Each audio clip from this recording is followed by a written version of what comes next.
이어서 기도한 분이 있습니다. 케냐에서 모알레라는 동네에서 선교하시는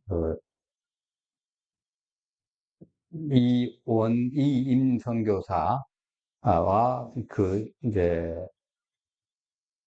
그다음에 그분의 장모 되시는 분, 사모님의 가족이죠. 그러니까 그 두 분이 어, 소말리아의 그 테러단들한테 납치돼서 됐답니다. 사모님도 붙잡혀가지고 억류돼 있는데 아기가 우니까 할 수 없이 풀어주고 갔대요.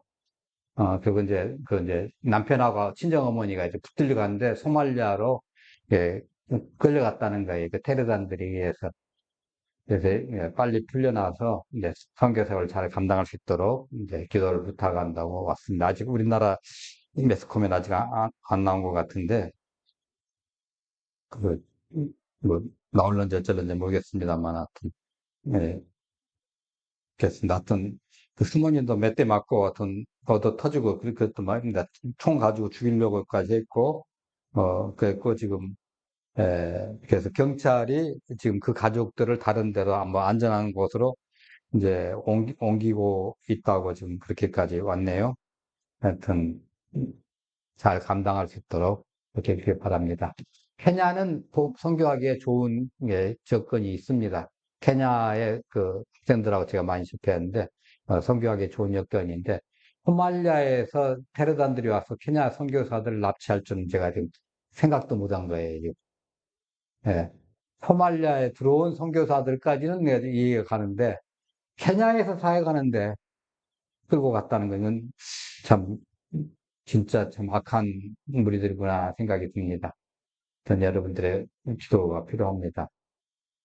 하여튼 지난 주간에 이제 예수님께서 그 바리새인들과 사두개인들의 표적이 돼가지고 있는 그 사건들이 있었습니다. 그래서 예수님께서 표적을 보여달라는 그 사람들에게 야 요나의 표적방이 보여줄 것 없다. 요나의 표적은 한마디로 말하면 뭐하죠?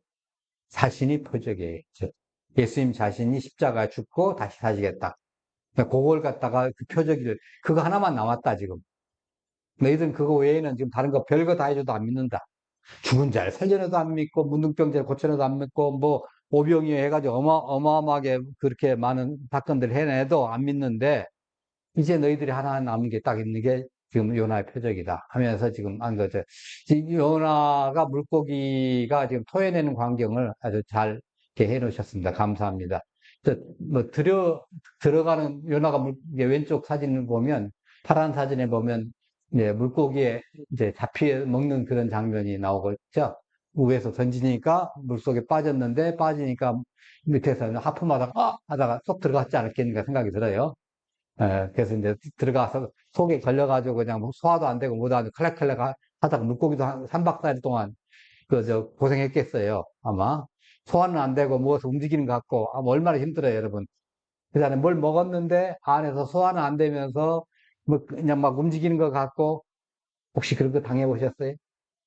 예. 안 당해보셨으면 행복한 삶을 사신 거고, 당해보셨다면, 이제 요나를 삼킨 물고기의 심정을 조금 이해를 하시는 거고, 좌우지간 그렇습니다. 물론 또 요나대로 또 고통이 많죠. 생각해 보세요. 그 칠흑 같은 그 뱃속에 들어가가지고, 사방에 미끈미끈 하잖아요.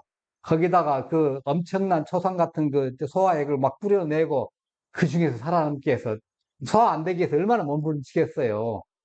그렇잖아요? 그리고 뭐 제대로 몸을 가눌 수가 있나요? 물고기가 물속으로 들어갈 때는 거꾸로 됐다고 옳고 됐다가 뭐 좌로 굴러 우로 굴러 하는 뭐 이제 군대 훈련은 저리 가라죠. 3박 4일 동안 얼마나 힘들었겠어요. 예. 하여튼 그거밖에 안 남았다. 죽었다 살아난 거. 그거 하나 딱 남아있다. 그걸 얘기를 지금 한 거예요. 제 요나의 표적에 대해서 이제 더 세밀한 걸 전번에 한번 얘기를 드렸습니다만은 하여튼 그 사람들의 그 근본적인 것은 예수님이 보여주신 표적을 믿고 구원받겠다는 그런 마음 자세가 아니라 어찌든지 흠을 잡아가지고 하겠다는 거예요. 그러니까 청문회하는 거예요, 지금 보면. 청문회하는 거죠. 그래서 너, 티끌 만한 먼지라도 있으면 다 털어내겠다는 거예요. 예. 그만큼 이제 그 예수님에 대해서 적대감을 가지고 지금 하고 있습니다. 하여튼 요나의 표적은 예수님의 죽음과 부활을 예고하면서 기적 중에서 가장 큰 기적입니다. 물고기 뱃속에서 살아난 요나. 이건 엄청난 기적이죠. 한두 시간도 아니고. 그잖아요. 예. 가끔 가다가 뭐 뱀들이 어마어마한 아나콘다 같은 뱀들이 사람을 갖다가 먹어 치워가지고 그 뱀 뱃속에서 그 찾아내고 그러잖아요. 사체로 그것도. 예. 근데 보통 보면 이제 그 찾는 경우 하루 지나가지고 이제 그 차 탔는데 갈라보면 죽어 있어요. 예. 근데 지금 뭐는 요한 3박 4일 동안 지금 살아난 겁니다. 하여튼 예수님의 부활이 어찌 보면요, 우리가 뭐 세상 사람들은 4대 성년 해가지고 예수님을 갖다가 뭐 마음에 붙여 공자 그분 사이에 끼워 넣어가지고 그렇게 얘기를 합니다 하고 가르친다마는 그분들하고 다른 게 있어요. 뭐예요? 꼭 부활하시는 거예요. 분명히 죽었는데 살아나신 거예요. 죽음을 지배하시고 죽음의 법칙을 깨신 거예요. 그게 달라요. 이거 하나 다른다는 건 어마어마한 거예요. 이건 세상에 어떤 사람도 감당하지 못하는 거예요. 아무리 뭐 훌륭하고 뭐하고 뭐 능력 있고 뭐 하더라도 이건 불가능한 거잖아요. 예수님만이 가능한 거죠. 예. 그래서 예수님이 신령한 것에 이제 너희들 관심 좀 가져라. 제발 좀 지엽적인 거 그렇게 하지 말고 이제는 보이지 않는 세계, 영원한 세계에 관심을 좀 두어라 하고서 지금 한 거예요. 이 제자들한테도 지금 시각을 좀 이제 바꿀 것을 자꾸 지금 시도를 하시잖아요. 예수님 가르친 대로 들었어요. 근데 이해가 안 되는 거예요. 머리까지는 들어가는데 이게 이해돼가지고 저 가슴까지 거쳐가지고 배로에서 소화가 돼야 되는데 이게 안 돼요. 아직 제자들은. 나중에 부활을 하고 승천하시고 오순절 지난 다음에 영적인 시간이 완전히 열리고 깨달음을 받았잖아요. 그때까지 그 신령한 것에 대한 관심과 생각이 아주 중요한 겁니다. 예. 예수님은 바리새인들과 서기관들의 표적을 요구한 것에 대해서 그들의 악한 마음이 변화되지 않는 한 어떤 표적도 이해할 수가 없다. 근본적으로 너희들이 마음이 악해서 그렇지 이 마음 악한 것이 고쳐지지 않으면 안 된다는 거예요. 안 된다. 예. 요나의 표적을 통해서 예수님이 자신이 메시아라는 것을 증명할 것이라고 하셨잖아요. 그러니까 십자가와 부활의 그 기적이 모든 기적의 중심이 된다고 강조를 하신 거예요. 그러니까 신령한 것에 대한 관심을 가진 것이 이렇게 중요하다는 거죠. 예, 물질적인 것만 너희들이 신경 쓰는데 그거 아니다는 거죠. 자, 근데 지금 5절에 느닷없이 또 이제 5절에 새로운 말이 나옵니다. 제자들이 건너편으로 갈새 이렇게 떡 가져가기를 잊었다는 거예요. 그러니까 예수님과 제자들이 마가단 지방의 건너편 이제 가이사라 빌립보 지역으로 가기 위해서 지도 줬습니다. 예. 여기 보면 가이사라 빌립보 맨 위에 있나요? 빌립보 가이사라 예, 위에 동그라미 있죠? 위에 동그라미 예, 거기 지역으로 가는데 이제 이 가이사라가 또 밑에가 또 있어요. 해변가에 또 있어요. 지중해 쪽에. 예. 그래서 이제 흔히들 우리가 할 때 저거 그렇게 애웁니다. 게사로 빌립보로 가셨다. 뭐 이렇게 하면 확실하게 애워집니다. 가이사라하고 게사로 빌립보로 가셨다는 거하고 지명이 다르다는 거 확실하게 이제 기억하는 거예요. 흔히들 착각하니까 예, 그렇게 하죠. 하여튼 그쪽으로 이제 올라가신 거죠. 갈릴리에서 복성 쪽으로 이동하는 상황을 이제 한 거죠. 그때 이제 제자들만 예수님도 같이 동행하는데 여행 가려면 먹을 것을 챙겨간다고 그랬잖아요. 그때 당시에는 지금이야 돈만 들고 가고 아니 카드만 들고 가도 되는데 그때는 아니잖아요. 예, 그래서 이제 바리새인들과의 갈등이 극에 달했던 시점에서 제자들은 급하게 이제 출발을 합니다. 그래서 준비가 부족했던 거예요. 좀 차분하게 보고 따지고 이렇게 해야 되는데 막 야, 빨리 가 빨리 가. 지금 이 사람들 너무 악해가지고 지금 있어봤자 골치만 아파. 이래가지고 그냥 막 급하게 출발하다 보니까 없는 거예요. 제대로 좀 챙겨 가야 되는데 먹을 것이라도. 그래서 마가복음 8장 14를 보면 오래된 떡덩이 하나밖에 없었다고 그래요. 그래서 이제 어떻게 보면 준비 부족이죠, 제자들이. 그잖아요? 준비 부족해. 야, 우리 저쪽에 가자 했는데, 막상 가서 보니까 아무것도 먹을 것도 안 해오고 아무것도 들고 오고 싶어요. 준비 부족이에요. 예. 그래서 이제 예수님이 이제 그쪽에서 한 거죠. 그래서 영적인 교훈을 주시면서 경각심을 또 일깨우는 이런 것도 또 이런 배경이 된 거죠. 어찌게 보면 제자들이 잘못해서 준비 부족한 것이지만은 이걸 통해서 예수님은 또 새로운 것을 또 가르치셔요. 그러니까 세상에서 이게 무조건 다 나쁘다만 한 것이 아니에요. 이것이 객관적으로 볼 때, 야, 어쩜 너 그렇게 재수 없이 그런, 너한테 그런 것만, 왕 재수 없는 사람한테 그러냐 할 수도 있지만은 또 하나님의 관점에서 보면 무언가 그걸 통해서 우리에게 유익한 것을 공급하시고 새로운 것을 가르쳐 주시고 앞으로 미래를 위해서 준비하도록 준비시키는 그런 과정일 수가 있다는 거예요. 있잖아요. 예. 그런 과정일 수가 있어요. 지금 이 제자들이 이렇게 떡 안 가진 것을 때문에 뭘 지금 배우는 거예요? 영적인 교훈을 또 얻잖아요. 예, 누룩에 대해서 얘기를 하고. 예.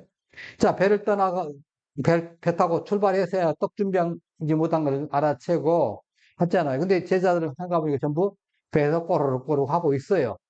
예.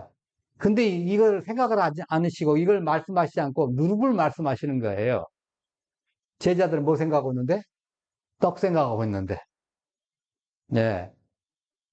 왜 그러셨을까 하는 거 저도 생각을 합니다. 왜 그러셨을까? 왜 누룩을 얘기하셨을까? 떡 생각을 한 제자들한테 여기서 자꾸 떡을 지금 얘기하면 더 배고프니까 약간의 비슷하면서도 관심을 돌린 거예요. 예. 이제 배고픔의 시간을 지연시키는 거죠. 그래서 하면서 바리새인과 사두개인들의 누룩을 주의하고 조심하라. 아까 그렇게 얘기했죠. 아, 그렇게 안 읽으셨어요? 예, 예, 주의하고 조심하라.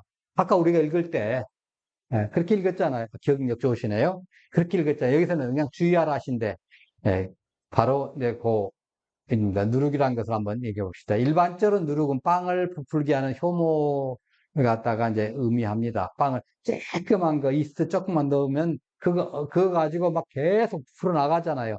쬐끄만 거 가지고 전체에 영향을 미치는 특성이 있어요. 요즘에는 이제 그걸 인공으로 만들어가지고 이만한 하면 이만큼 된다는 그 이제 양이 있지만은 원래 이스트는 어떻게 해요? 점점점, 뭐, 조금만 뭐 해도 점점점점 계속 부풀어 나가잖아요. 이게 맞아요. 예. 그 적은 양으로 전체에 영향을 미치는 특성이 있어요. 그 대체적으로 이 누룩이라는 것은 성경적에서 볼 때는 부정적인 의미로 사용이 됩니다. 부정적으로. 그래서 대부분이 뭐 삼가라, 누룩을 뭐 하지 마라, 뭐 이렇게 한 거죠. 그래서 죄의 영향력이나 거짓 가르침의 확산 이런 것들 갖다가 누룩이라고 흔히들 이제 그 상징적으로 가르칩니다. 근데 본문에서는 사두개인들과 바리새인들의 그 가르침과 영향력이 누룩과 같다는 거예요. 그 사람들의 가르침과 영향력이 아주 작은 거지만 사실 지금 맞아요. 팍팍 파고든다는 거예요. 네, 파고들어요. 콕박 들어간 거예요. 여러분, 우리 가끔가다 우리 주일 오전에 예배 시작 전에 그 진화론에 대해서 조금씩 배우잖아요. 근데 성경의 창조론에서 확실하게 이해하지 못한 어린아이가 학교에 들어가가지고 진화론에 대해서 야 이게 몇 억 년 전에 만들어진 뭐고 이렇게 해가면서 쭉 하면 전부 다 그럴싸하잖아요. 선생님이 가르쳐 주는 건데 설마 교과서가 틀렸겠어? 여러분 교과서가 틀렸다는 생각 한 번도 해보신 적 없잖아요. 있으셔요? 없어요. 나중에 철들어서 보니까 이게 교과서가 틀렸네? 그러는 것이고, 또 여러분들이 세상 것을 이 지혜가 쌓이다 보니까 이 적은 거짓말이야. 한편 분별하는 것이지, 어린아이처럼 백지 같은 그 상태에서는 이게 틀렸는지 맞은지 조차도 모르고 싹 흡수하는 거예요. 예. 그게 흡수돼가지고 막 퍼져나가는 거, 그 사람의 인생을 막 놓을 정도로. 그게 바로 누룩입니다. 예. 그게. 그래서 그 누룩들을 주의하라는 거예요. 그 누룩들 주의하라.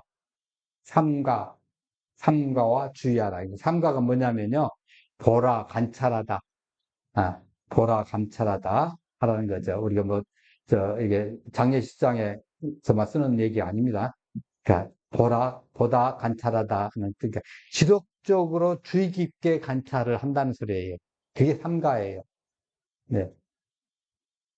그 다음에 주의하라는 말은 것은 주의를 기울이다, 경계하다는 뜻입니다. 그러니까 적극적인 경계를 하고 적극적으로 주의를 기울인다는 거죠. 이게 두 개 딱 뭉치다 보면 매우 강력한 경고의 의미를 가져와요. 지속적이고 적극적인 영적인 경계를 요구한다는 거예요, 이건. 즉 말하자면 우리는 항상 세상에서 들어오는 그 어떤 메시지들에 신경을 곤두세 있어야 돼요. 그래서 저거 성경적으로 잘못된 거라고 바로 아웃 딱 시키고 X를 쳐야 돼요. 네. 좀 애매하다 그러면 이제 어디다 찾아보든지 그 성경을 찾아보고 안 되면 또 목회자들한테 가서 또 상담도 하고 그러면서 확인을 해야 돼요. 네. 이 바리새인들의 누룩에 대표적인 것이 뭐예요? 율법주의와 외식적 신앙이잖아요. 율법주의는 뭡니까? 율법 지키면 구원 받는다는 거예요. 전통과 규례에 대한 과도한 강조예요. 이거 안 지키면 구원 못 받는다는 거예요. 정말 참 이제까지 예수 믿는다고 해가지고 구원 받는다고 했는데 이거 안 하면 구원 못 받는다고 뭐 여러분 얼마나 실망하겠어요. 있잖아요. 그럼 사두개인들의 누룩은 뭐냐? 합리적인 접근성이 사두개인들은 굉장히 합리적인 사람들입니다. 그 사람 그때 당시에 사회 지도층이라고 그랬잖아요. 그러니까 그래서 이 합리적으로 접근해요. 이게 지금 맞긴 맞아요. 어떻게 보면 신앙을 제외한다면 이 사람들의 생각들이 맞아요. 신앙을 제외한다면 신앙이라는 것을 딱 빼버리면 이 사람들의 생각이 굉장히 합리적 맞아요. 이렇게 해야 돼요. 이렇게 접근해야 돼요. 근데 신앙적인 초자연적인 요소를 전반적으로 싹 부정해버리는 거예요. 그러니까 부활한다든가 천사라든가 영적인 존재라든가 이거 완전히 부정하는 거죠. 그러니까 이런 속에서는 무당들도 없고 뭐 이런 모든 게 다 같이 영적인 존재들 다 부인된 거예요. 자, 바리새인들의 누룩과 사두개인들의 누룩은 조금 차이가 있었어요. 바리새인들은 율법주의적이고 외식적인 것이고 전통과 규례에서 과도한 이제 강조를 했고 그다음에 사두개인들은 함정인 것을 강조하다 보니까 초자연적인 요소를 부정해서 부활도 천사도 영도 싹 부인했잖아요. 자, 근데 공통점이 뭐예요? 결국 하나님의 진리를 애곡하고 변질시키는 영향력이 있더라는 거예요. 이것들이. 네. 자, 그러면 우리는 어떻게 해야 돼요? 진리의 순수를 강조해야 하잖아요. 죽음의, 이제 복음의 본질을 지키는 것이 굉장히 중요합니다. 복음의 본질이 잘못돼 버리면 아무리 뭐 그 모임의 숫자가 많더라 하더라도 의미가 없는 거예요. 여러분, 신천이 요즘에 얼마나 많아요? 뭐, 20 몇 만이 넘고 30만 명이 다 되니 어쩌니 하면서도 난리잖아요? 자, 근데 복음의 본질을 흐트러놨어요. 의미가 없는 거예요. 네, 나쁜 짓거리만 계속하고 있는 거지. 하는 편에 볼 때는. 우리는 뭐 어떻게 해야 돼? 진리의 순수성을 강조해야 되는 거죠. 진리의 순수성을 강조해요. 그런데 진리의 순수성을 강조하면 세상 사람들은 재미없어해요. 처음 온 사람들, 억지로 꼬다른 보리자들은 절대 재미없어해요. 야, 제발, 너, 저기, 뭐, 밥 사줄 테니까, 교회 가자 해가지고, 밥 사주고, 뭐 해주고, 뭐 챙겨주고, 뭐 해주고, 이꼬시가 교회 한번 왔는데, 목사님 어떻게 해? 진리의 순수성을 막 강조하잖아요. 복음을 전하잖아요. 하품 나와요. 그 말씀을 듣고 변화된 사람 뭐예요? 하나님 택하신 자들만 변화되는 거예요. 그게 참 신기하죠. 예, 예, 있잖아요. 자, 영적인 분별력이 또 필요합니다. 겉으로 보기에는 경건해 보는 것과 진정한 경건함이 구별되는 거예요. 겉으로 보기에는 아주 엄숙하고 단정하고 막 무서울 정도로 공포감이 날 정도로 들어올 수 있어요.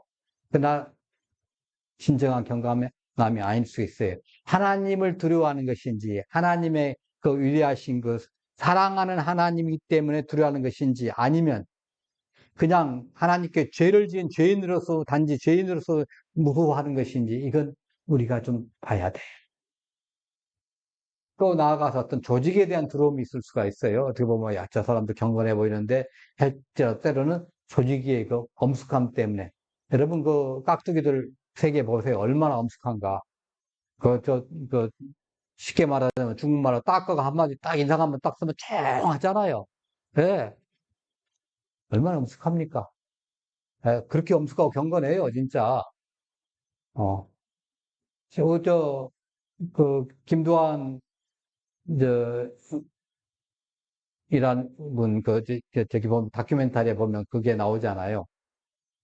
오물 투척 사건, 예, 오물 투척 사건 하면서, 거기에 이제, 이거, 그걸 갖다가 이제 맡아가지고 뭐 한 사람이 이제 옆에서 했던, 이게 바로 밑에서 이제 그걸 거들었던 사람이 그러잖아요. 경건하게 해야 된다고. 이 똥물을 갖다 준비하고 하는 모든 과정에서 이걸 아주 경건하게 해야 된다고. 그렇게 말씀을 했다는 거예요. 예. 그 조폭들도 경건하는데. 그잖아요. 자, 그리고 또 우리에게 어떤 것을 얘기하냐면요. 점진적인 영향력에 대해서 경고를 하는 거예요. 아주 작은, 조그만 양보하면 돼. 조금만 양보하는데 그것이 굉장히 큰 영향을 미칠 수가 있다는 걸 암시하는 겁니다. 이 양보라는 건요, 쬐끔 비끄러지면 엄청나게 내주는 겁니다. 자, 어제 오후에 저 뉴스를 보니까 어떤 뉴스쇼에서 그런 거 하더라고요. 전 한 번도 먹어본 적이 없습니다만 어떤 그 과자 중에 독도가 그려진 과자 혹시 여러분 드셔보셨어요? 네, 안 드셔봤네. 찾아서 부지런 좀 사서 드세요. 왜냐하면 그 회사 직원이 거기다 방송국에 제보를 했어요. 사건, 사고. 회사가 어려워요. 왜 어렵냐 했더니, 일본 바이어들이 여 포장지에서 맛은 굉장히 좋대요. 포장지에서 독도만 요거 빼버리면, 이 독도만 빼면, 15%, 총 물량의, 총 매출의 15%를 우리가 사가겠다. 그러는 거예요. 그 제안이 딱 들어왔어요. 뭐, 1년에 매출이 몇십억인지 몇백억인지 몇천억인지 모르겠지만은, 하여튼 새우깡 같은 그런 비싸게 이렇게 언론 보니까 그러는데, 하여튼 거기 패널 하시는 분들도 열심히 그거 드시고 계시더라고요. 하여튼, 맛있다고 하시면서. 근데 이제 이걸 그 사장인 처음에 그걸 넣으면서 왜 넣냐고 물어보니까 자기 아버지가 독도는 우리 땅이라는 노래 아시잖아요. 뭐 울릉도 쪽이면 동남쪽 뭐 해하면서 독도는 우리 땅 했는데 그 노래를 아주 어릴 때부터 계속 듣고 배우고 했어요. 자기 사업하다 보니까 어릴 적부터 애들한테 그런 걸 좀 해줘야 되겠다. 애들이 그걸 읽을 줄도 모르고 노래도 모르고 하지만은 이렇게 어릴 적부터 이제 봤던 그 포장지. 그럼 아무리 뭐래도 또 먹이는 엄마나 아빠가 또 한마디씩 해줄 것이고 그걸 듣다 보면 애들도 자기도 모르게 독도가 우리나라 땅이라는 것을 분명히 알게 될 것이다. 그걸 이제 쉽게 말해 조기교육을 시키려는 거예요. 자기가 어렸을 때 그 아빠한테서 노래 부르고 했던 것처럼 그걸 좀 하려는 의도가 있었어요. 처음에는 문제가 없었죠.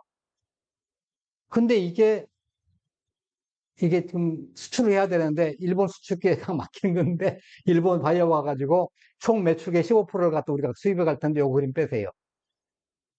사장이 고민했겠습니까? 안 했겠습니까? 고민 많이 했죠. 직원들도 한번 해보라고. 직원들도 해보라고. 근데 이제 사장이 고민하다가 타협은 안 된다. 여기서 무너지면 안 된다. 차라리 힘들더라도 묵 버텨내자. 아, 그래가지고 이제 중국이라든가 이런 데는 상관이 없으니까 중국으로 수출하고 다른 나라 수출을 많이 한대. 일본은 수출 안 해도. 네, 다른 나라 수출을 많이 한대요.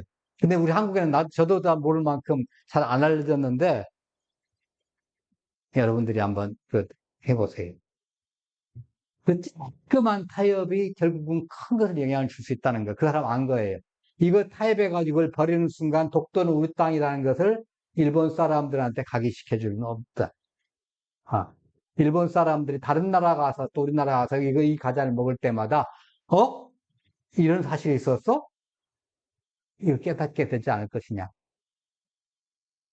이게 또 재밌는 게요. 캐나다라든가 미국 같은 데 그 수출을 해가지고 여기서 먹다 보니까 현지인들이 독도가 한국 땅이었네? 그러는 거예요. 이 대단한 효과가 있는 겁니다. 진짜 이국하고 있잖아요. 예, 뭐 수십억, 뭐 수천억 써가면서 해외 뭐 알린다고 정부는 알고 있지만 이거 하나하나, 이 기업 하나하나가 엄청난 겁니다. 그잖아요. 타협해서는 안 되는 거예요. 예. 그 성경 속에서 이 타협하는 건 이건 우리가 복음의 순수성을 지켜내는 데는 쥐약입니다. 쓸데없는 거에 또 목숨 걸지 말고요. 괜히 뭐 여기 들어와가지고 또 입구서부터 맨발로 오셔야 됩니다. 그런 것에 목숨 걸지 말고 복음. 어떻게 구원을 받는지 그 복음. 이 복음 순수성에 우리가 타협은 안 된다는 거죠. 예수님이 하나님이라는 거. 네. 우리가 알고 있는 그 기본 성경적인 그 내용. 이거에 대해서는 타협할 수는 없다. 성경을 애곡시키거나 비틀거나 이거 빼먹거나 더하거나 이건 할 수 없다. 이건 절대 타협할 수 없다. 이건 목숨 걸고 지켜야 된다. 이것이 우리의 사명이에요. 이것이 우리의 사명이에요.